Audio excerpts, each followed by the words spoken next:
Brian. What? The election's coming. What are we gonna do? Calm down. Okay. We got it. Okay. We'll have a conversation about it.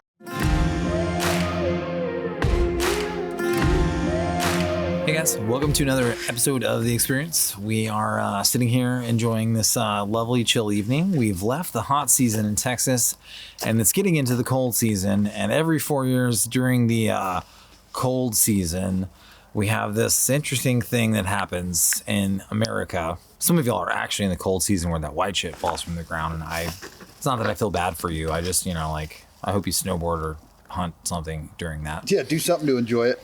But unfortunately, the election is coming. Didn't think it would end this way. End? No, the journey doesn't end here. Death is just another path, one that we all must take. Really, for this video, what we wanted to do was talk about what you should buy for the election, basically right now, between now and November. Really now and, we'll say January, or really whenever the panic buying starts, because it could be tomorrow. Yeah, if weird. The dock workers strike again because of some corrupt ass bullshit on the East Coast and unions, maybe like that'll happen tomorrow. I don't know. But really, we wanted to kind of talk about what we want to buy before the election. Again, kind of framing it from the perspective of maybe a potential viewer, maybe somebody that's just getting into this, that's kind of feeling overwhelmed. You watch a lot of preparedness content, it's hard not to consume it and, get like a little higher anxiety level and start feeling the doom and the gloom a little bit. Read your Bible, that helps a lot. 100%. Personal experience. What we're going to buy before the election, we're going to kind of like set a baseline. So I guess if I was a person that was not, me, or me and Brian aren't me and Brian right now. So say we're just some dudes that are not into firearms or preparedness, really like we're starting out from scratch right now, really rough spot to be in, but there's folks out there. So we're going to play this game, hang out and stick around and we'll see how it goes. I think I'm going to lose this game. We'll see. Setting a baseline, like you have this bubble. I'll make a graph most likely. Maybe it'll go here somewhere. I don't know. My dangerous assistant Brian is going to Van White that. So say we have a bubble, right? And this big bubble is security. So security is the envelope in which everything is wrapped up in. And then we get into our little categories of like food, water, medical, and power. By your powers combined, I am Captain Planet. So that's kind of how we're breaking it down at least. So we'll start with Brian. So if you didn't have any firearms and you're feeling undergunned, we'll say, in the security category, where would you start right now? Like a pistol. Okay. Common handgun, 9mm, semi-automatic. Yeah, maybe Polymer Striker Fire. It says ends with AUK on the side of it. AUK, or one of its cousins. Or an AUK, a Gen 3 AUK. I don't know. Yeah, there's a lot of accessories, a lot of compatibility there. Magazine compatibility is nice. Yeah, it's very common. I can think of right off the top of my head, I know 5 people that I have magazine compatibility with. But honestly, like anything that fits your hand, that feels comfortable, that you can shoot well. If you already got a pistol, cool. But if you don't have a pistol, like, hey, go to a gun range, go somewhere to the range locally, gun store or whatever, pick some stuff up, find something feels good, go shoot it. If you can shoot it well and it's comfortable. If it's an M&P, that's what I really honestly love, but nobody carries an M&P, so I don't either. None of my homies do, at least. So I used to carry a handgun I loved to death, and it only had 7 to 8 rounds, and no one carries them. So now I carry a more common AUK type. AUK. Yeah. So if you have a pistol, I guess get a rifle, right? It could be a affordable rifle that at least is zeroed, I would say. If I had a rifle, is it zeroed? Do I have adequate ammunition, way to carry it? A rifle's a good choice for our friends that currently live behind enemy lines, if you know what I mean. Yeah, Brian brought something up earlier about wait times. Will you go ahead and so if you live in an area that has a wait time, or you have to get a purchase permit and things like that, and it's more difficult to purchase a handgun, purchase a rifle, purchase a common rifle. So magazine compatibility, ammunition compatibility, parts accessibility. Just purchase America's rifle. Yeah, you're right. I mean, purchase the rifle that Eugene Stoner wanted you to have. The goodness of the gene. Of the biscuit. That's going to be stuck in my head all night. Taste the honey sauce. Taste the goodness of the biscuit with the honey sauce. Thanks, dog. They just watched it, so. Thanks. Anyway, okay. But I did. All right. I don't want to forget, because I might have to take back what I said, because there was some really good advice that I was given. And, it's a very knowledgeable guy in the firearms industry and lots of experience. And he said, you just need a double barrel shotgun. And if you think this is a problem, you could just fire both barrels right through your closed front door. Yeah? Is that good advice? Buy a shotgun. Yep. And I said, Jill, if there's ever a problem, just walk out on the balcony and fire 2 blasts outside the house. Buy a shotgun. Buy a shotgun. It's not.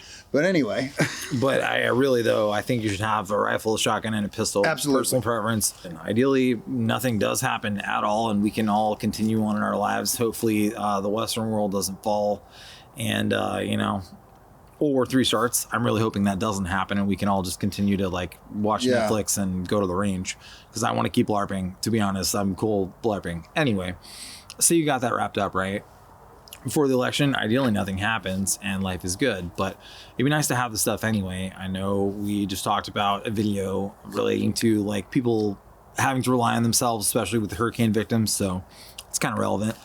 And so segueing into that, a lot of them are not having enough to eat. So we'll start with food inside of our circle. So we'll start with food. And what do you think is a good baseline?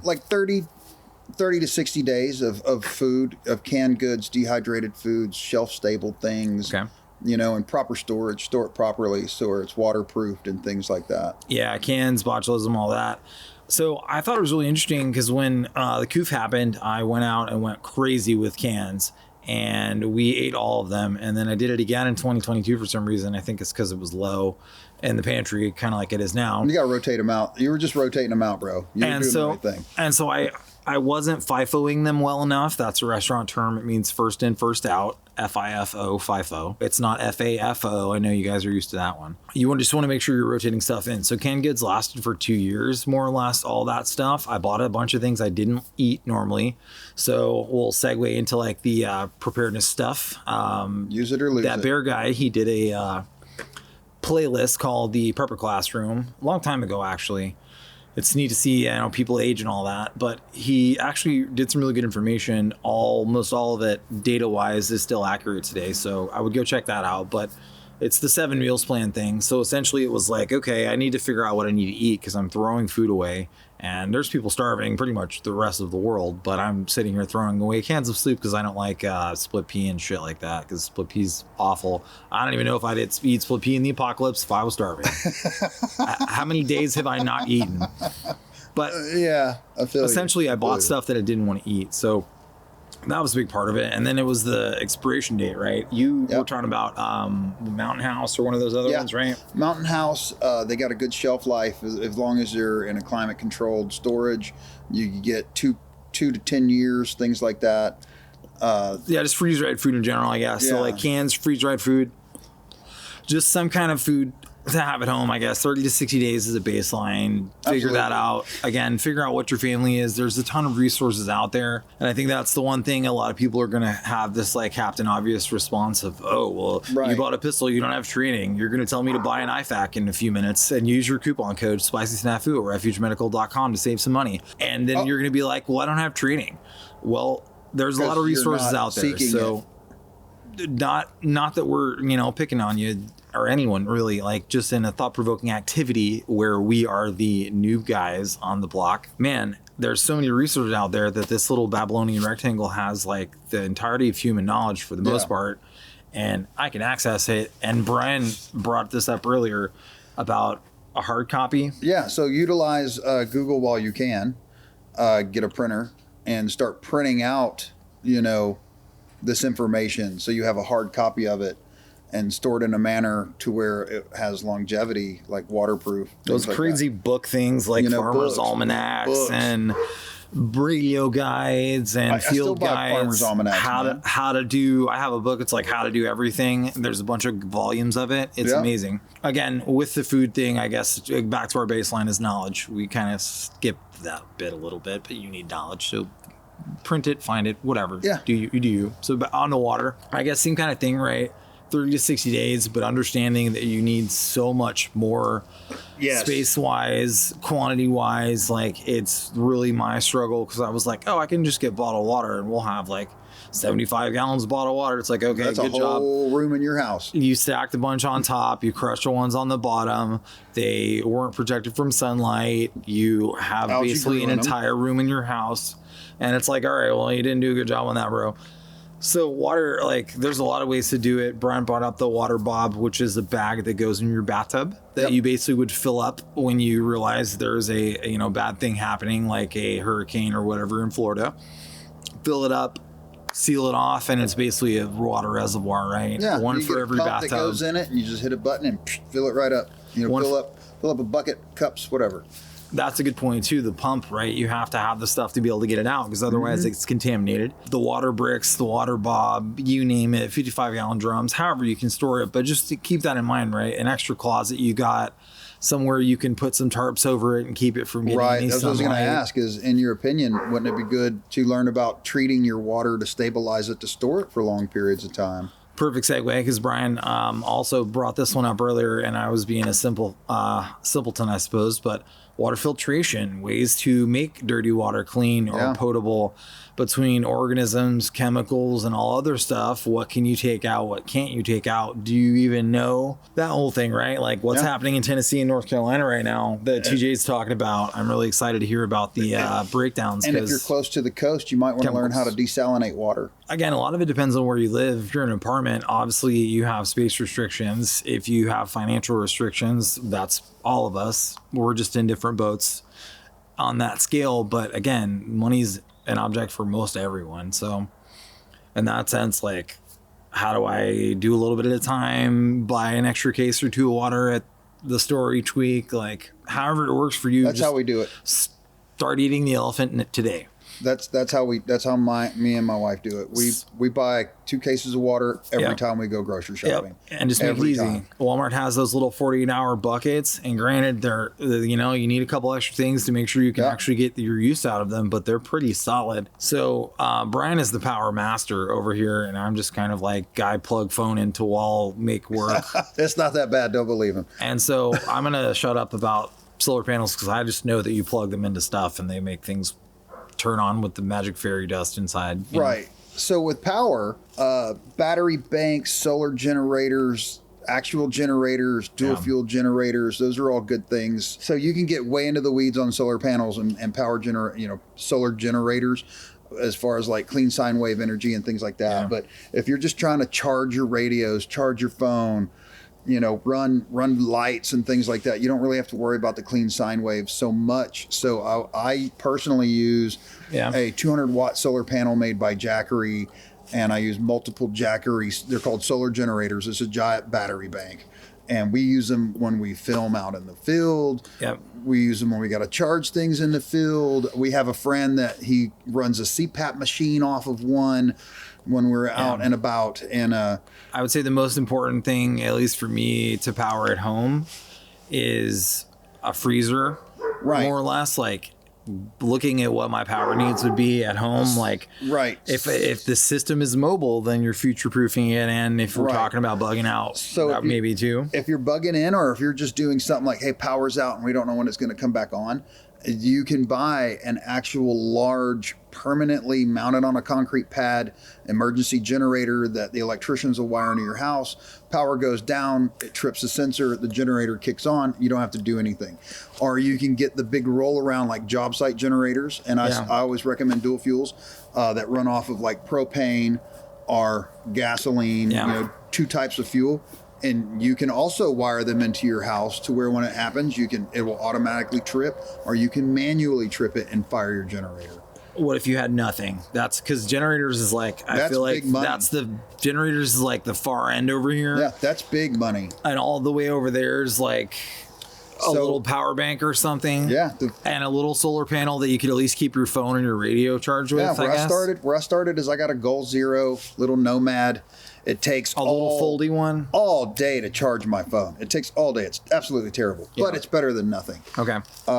And then the next thing I got was a 200-watt solar panel on a jacker. I literally went to Harbor Freight and bought it, and that's what I've been using since. So now that we've covered power, Taylor, would you talk to us about medical? The nice part is the world hasn't ended yet. Everything is still decent, and we still live in America. If you don't live in America, thanks for watching from wherever you are. We appreciate for real. you. Hit us in the comments. Yeah, man. let us know. Good stuff is expensive, right? Amazon tourniquets are not good. No. That dog back there barking is also not good, but it is what it is, right? Just like Amazon tourniquets, they're out there. I do not suggest you get them. So a lot of it is figuring out, okay, how do I get components? What do I even need? You can buy pre-made kits, or you can buy something that you build yourself. You should honestly go to Walmart, at least to start, and look at gauze.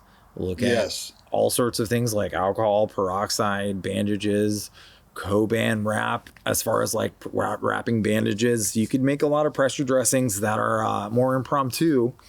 They may not be the perfect thing that you pull out from that North American Rescue bag, but still better than nothing, or using a t-shirt or something. Yeah. I mean, if you got nothing, like stuff, whatever you got to stuff in there, but you have the time to go get a little bit of stuff at a time. I know that for us, like, my wife goes to Walmart and gets lady stuff or that general area, and I just go over and look at Band-Aids. And it's a pretty easy routine. Honestly, she'll just buy stuff sometimes, be like, hey, I just got a couple rolls of tape. It's like, okay, cool, because tape goes bad, and I probably have some tape in there that I need to swap out. A lot of it is identifying, all right, like boo-boo and trauma, determining, there's two different things. The Refuge guys did a whole bunch of content on that. Did a medical series back in the day as well, Highly recommend the resources are out there. You do need training. So going back to like wrap all this up, you do need training and you need the knowledge. So I think if we're like in a training tools mindset pyramid, I know we like pyramids, I'm sorry.